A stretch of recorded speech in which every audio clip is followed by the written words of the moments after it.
빌립보서 3장 말씀 14절. 빌립보서 3장 14절 말씀 크게 함께 읽어보겠습니다. 표대를 향하여 그리스도 예수 안에서 하나님이 위에서 부르심의 상을 위하여 달려가노라. 아멘. 바울은 그 빌립보 교회를 굉장히 사랑했습니다. 이 빌립보라고 하는 이 지역은 그리스를 둘로 나누면 마게도니아 그리고 아가야 지역으로 나눕니다. 그러니까 북쪽 남쪽 나누는 겁니다. 그래서 아가야라고 하는 것은 아덴, 지금의 아테네를 중심으로 한 고린도를 포함한 밑에 지역이고, 마게도니아 지역이라고 하는 것은 마게도니아, 빌립보를 포함한 그 북부 지역을 빌립보 지역 아니 마게도니아 지역이라고 합니다. 그러니까 우리나라 남과 북이 나눠진 것처럼 바울 당시에 북쪽은 마게도니아 지역, 남쪽은 아가야 지역이라고 했습니다. 여러분은 그냥 듣고 잊어버리셔도 괜찮아요. 두 지역으로 나눴는데 특징이 아테네하고 고린도 지역은 굉장히 잘 살았어요. 부유했고, 마게도니아 지역은 가난했습니다. 그리고 핍박도 이 북쪽이 훨씬 강했어요. 보통은 유대인들이 핍박을 하거나 다른 사람들이 핍박하는데, 마게도니아의 핍박은 그 지역 사람이 지역 사람을 핍박하는 좀 독특한 양상을 띠었습니다. 그런데도 마게도니아 지역에서 예루살렘 교회에 구제헌금을 보낼 때 고린도 교회 교인들보다 훨씬 많이 보냈고, 훨씬 빨리 보냈고, 약속한 날짜 이전에 보냈습니다. 그래서 바울이 많이 칭찬을 합니다. 준비됐습니다. 야, 센스가, 여러분은 안 보이죠? 내 앞에 모니터에 떴어요. 준비됐습니다. 놀라지 마시고 봅시다. 양쪽으로 뜨겠죠? 뭐가 나왔어요? 자, 틴토레토의 작품에 뭐가 나왔어요? 제 작품에도 개가 나왔어요. 이 상황이 어떻게 된 건지 제가 말씀을 드릴게요. 지금 이게 유적입니다. 2000년 이상 된 유적이에요. 그래서 우리는 못 들어가고 지금 눈에 보이지 않지만 영안을 열면 보여요. 이렇게 줄을 띄워놨습니다. 그리고 거기에 출입 금지라고 딱 써놨어요. 제가 그 관리인한테 항의를 한 겁니다.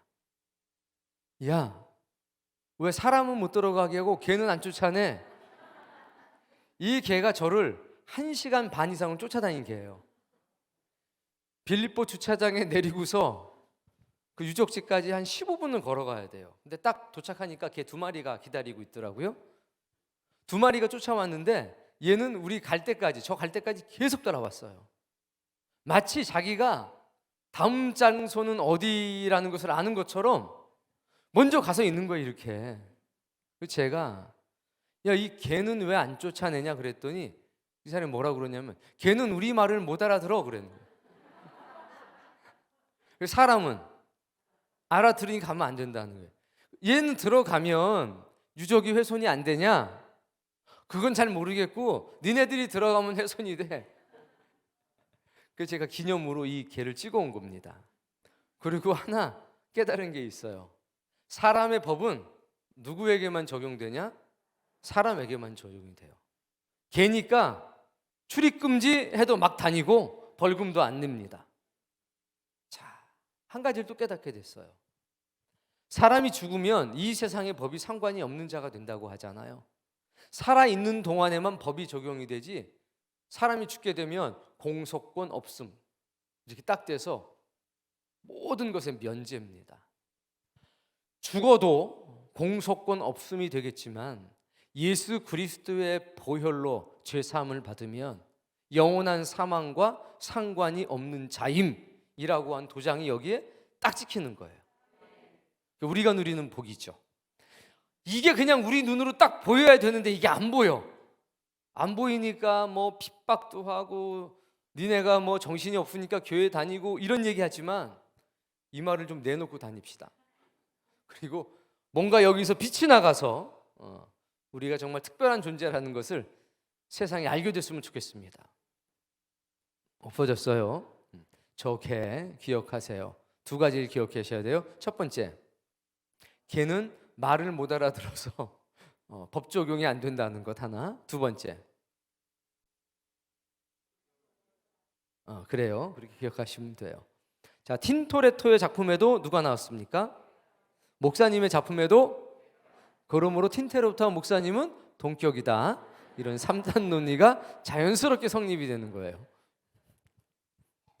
빌립보 교회를 너무 사랑했습니다. 이 빌립보 감옥에 갇혀가지고 찬송가를 부르는 도중에 바울과 실라가 갇혔었죠. 지진이 나가지고 옥문이 열려고 했던 게 어디냐? 이 빌립보인 거예요.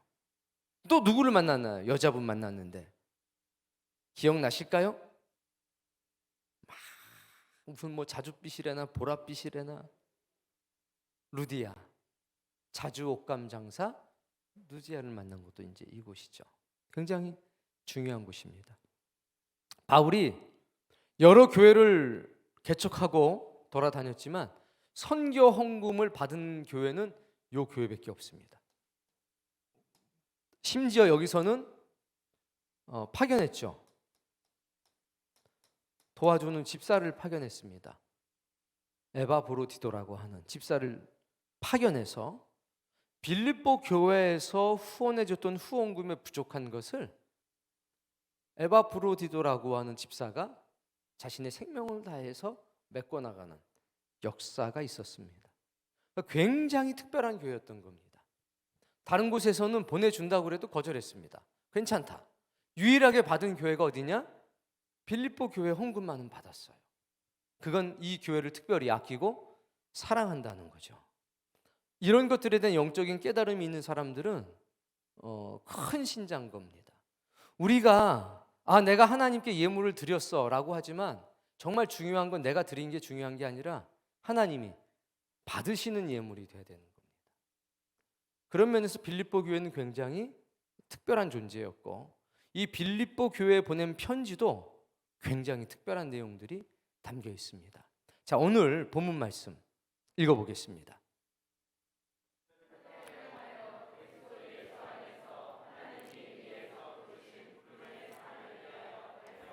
자, 이 말씀은 우리 모두에게 주는 거지만 직접적으로는 빌립보 교회 교인들, 성도들한테 하는 거죠. 지금 자신의 얘기를 하는 건데 나만 이렇게 살라는 게 아니라 너희 모두가 이렇게 살기를 원한다는 겁니다. 됐다라고 생각하지 말라는 겁니다. 아니란 생각하지 말라는 겁니다. 더 이상 안 배워도 괜찮다 이렇게 생각하지 말라는 겁니다. 이 정도면 충분하다 이렇게 생각하지 말라는 겁니다. 표대를 향해서 가라. 이 표대는 사람이 세운 표대가 아닙니다. 그리고 이 표대는 뭐라고 그랬냐? 상이라고 그랬습니다. 하나님께서 우리에게 주시려고 하는 상. 근데 바울이 12절부터 뭐라고 그랬죠? 10절, 11절, 12절. 자, 10절 말씀 먼저 읽어봅시다.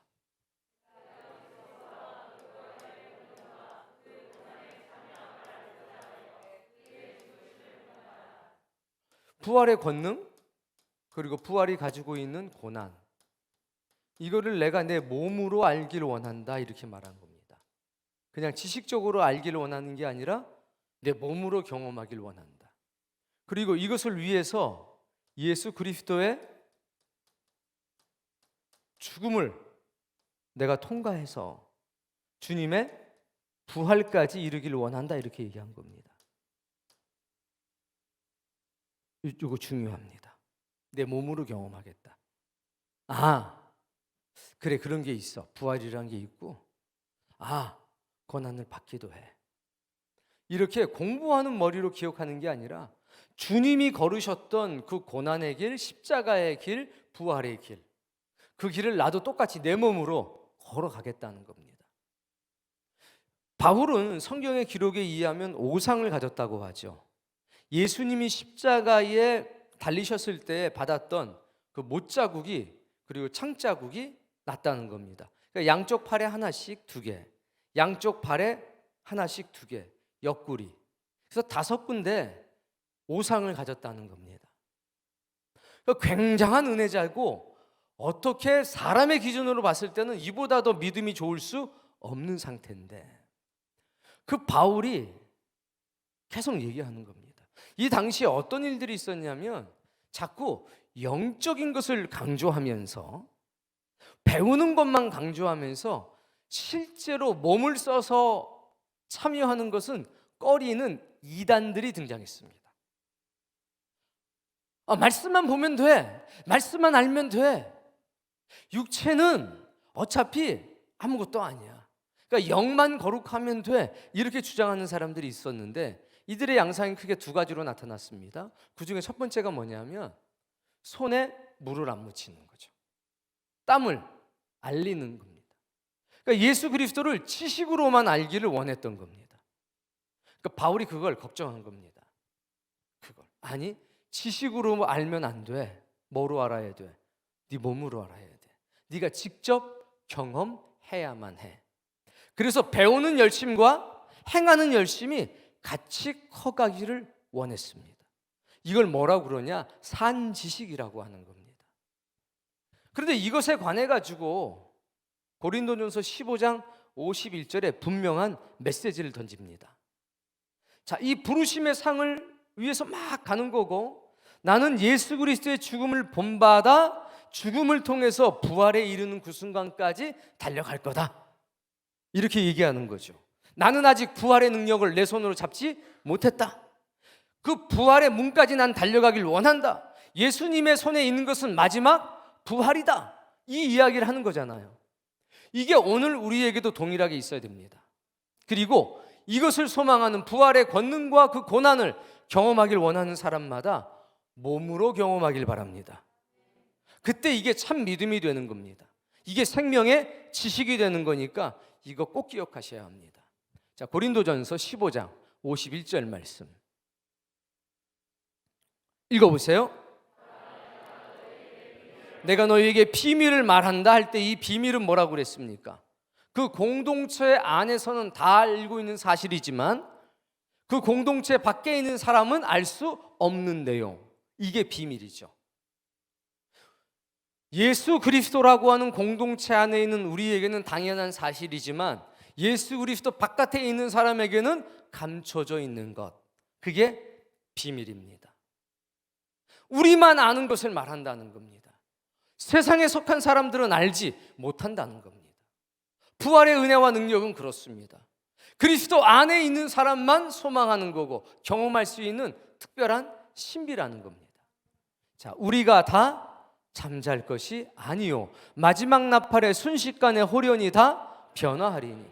중요한 말이 연달아 나와요. 순식간에 홀연히 다 변화. 자, 순식간에는 뭐가 순식간이에요?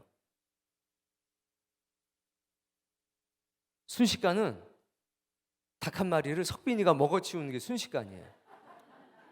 순식간에 없어지. 홀연히는 뭐예요?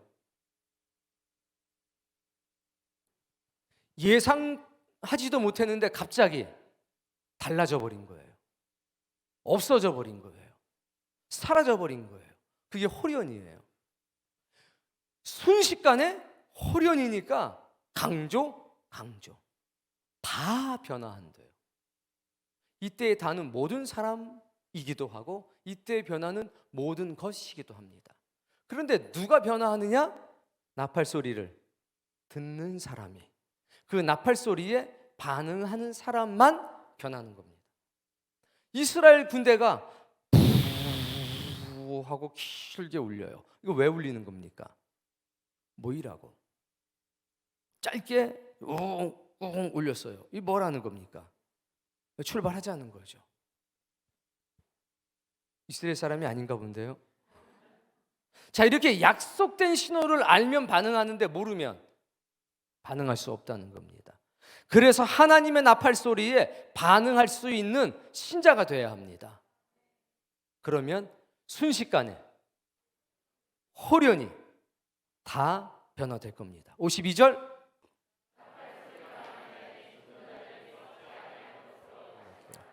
자, 나팔 소리가 났더니 어떻게 돼요? 죽은 자들이 죽은 자가 죽었으니까 썩은 거잖아요. 썩었는데 어떻게 부활하느냐? 썩지 아니할 것으로. 그러니까 다른 거죠. 육체는 뭡니까? 썩을 것이잖아요. 근데 죽은 사람들은 어떻게 부활하느냐? 썩지 아니할 것으로 부활하니까 똑같은 육체로 부활하는 것은 아닌 거예요. 죽은 자가 부활해요. 썩지 아니할 것으로 부활하고 우리도 변화하리라 할 때 우리는 산자죠. 산자도 부활을 해요.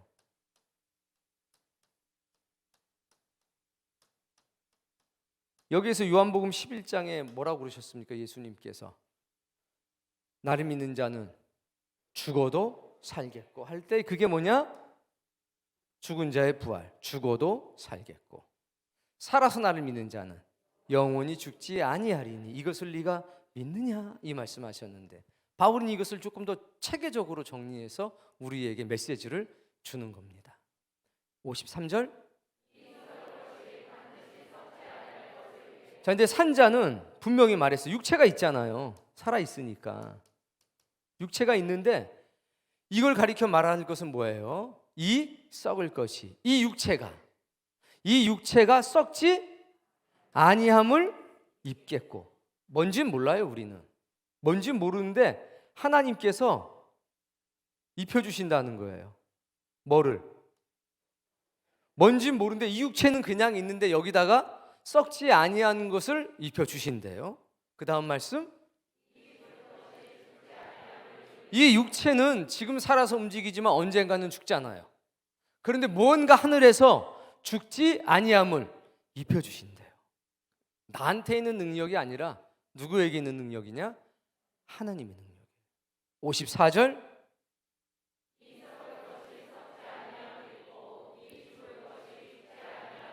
한마디로 말하면 산자가 부활하는 역사가 나타날 때에, 그러니까 죽은 자도 부활하고 또 산자도 부활한다는 겁니다. 그래서 부활은 두 종류다 이거죠. 하나는 죽은 자의 부활, 두 번째는 산자의 부활. 우리는 이 두 가지 부활을 다 믿어야 합니다. 두 가지를 다 믿어야지 나는 죽어서 부활하겠다 그러면은 빨리 가는 수가 있죠. 반대로 나는 이거는 싫고 무조건 나는 살아서 부활하겠다 그러다가 이상해지는 경우가 있어요. 우리는 둘 다를 믿어야 돼요. 나를 믿는 자는 죽어도 살겠고 살아서 나를 믿는 자는 영원히 죽지 아니하리니 이것을 네가 믿느냐? 이때는 누가 정하는 거냐? 우리가 정하는 게 아니라 하나님이 정하시는 겁니다. 우리가 살아있을 때 이 말씀이 이루어지면 우리는 산자와 죽은 자의 부활을 다 경험할 거고 한 100년쯤 뒤에 있으면 이제 우린 전부 다 이것만 경험하게 되겠죠. 근데 언젠가는 산자와 죽은 자의 부활을 다 경험하는 세대도 있을 겁니다. 우리가 이제 바라기는 기도할 때 주여 다음 세대에 오시옵소서 이렇게 기도하나요? 2000년 전부터 뭐라고 기도했냐면 주여 이 시대에 오시옵소서라고 기도하고 살아왔습니다. 그게 기독교의 오랜 신앙 전통이죠. 마라나타 신앙. 이것이 오늘 우리에게 있기를 바랍니다. 자, 54절, 55절까지 읽어봅시다. 자, 이제 사망이 우리 가운데 왔단 말이에요. 그게 다 죽는 겁니다. 썩어가고 죽고 하는 거예요. 56절. 자, 사망이 쏘는 거는 뭐랍니까? 죄를 쏴요. 또 이거죠. 이 관계가 이거예요. 율법이라고 하는 법이 있으니까 법에서부터 뭐가 나왔고? 죄가 나왔고. 아까 강아지 보셨죠? 자, 얘는 죄가 있어요, 없어요? 왜 없어요? 이 법의 적용을 안 받아. 못 알아들어. 사람이 들어가면 죄인데 개가 들어가면 죄가 아니에요. 법의 대상은 누구니까? 오직 사람이니까. 새가 날아가다가 찍 싸고 가면 어떻게 돼요? 사람이 가다가 찍 싸고 가면 큰일 나죠. 똑같아요. 이 법으로부터 죄가 나오는데 이 죄의 대상은 사람이에요. 기본적으로. 이 법으로부터 뭐가 있냐? 죄가 있어요. 이 죄로부터 나오는 게 뭐냐? 죽음이 나온다는 거죠. 그럼 여기서 한 가지, 목사님, 그러면 걔는 죄가 없대는데 왜 죽어요? 새는 왜 죽어요? 범죄는 아담이 했는데 걔네들은 왜 죽어요? 이렇게 물어볼 수 있죠. 왜 죽냐? 만물의 주인으로 아담과 하와를 세웠어요. 그런데 아담과 하와가 주인이 되니까 땅도 벌을 받아서 타락해버리고 말았습니다. 그 결과 죄가 세상에 들어오게 됐고 인간이 다스리는, 사람이 다스리는 모든 것도 죄의 종이 되어버린 겁니다. 반대로 사람이 산자와 죽은 자의 부활을 경험하게 되면, 사망이 이긴 배 삼킨 바 되리라고 기록된 말씀이 응하게 되면 죄도 없어지고 율법도 완전히 없어지겠죠. 그때는 만물도 영원한 것으로 바뀌게 되는 겁니다. 너무 놀라운 은혜입니다. 자, 그러면 우리는 지금 바울이 얘기하기를 나는 예수 그리스도의 죽음을 본받아서 부활에 이르는 사람이 되겠다라고 얘기했습니다. 이건 죽은 자의 부활인가요? 산 자의 부활인가요? 기본적으로 죽은 자의 부활을 얘기하는 겁니다. 그러나 예수 그리스도가 부활하셨는데 제자들이 딱 만지려고 그랬더니 만지지 말라. 내가 아버지를 뵙지 못하였다. 그런데 드셨어요? 안 드셨어요? 조반도 차려주시고 드시다가 벽이 있는데 어떻게 하셨어요? 그러면 예수님의 육체는 육체예요? 아니에요?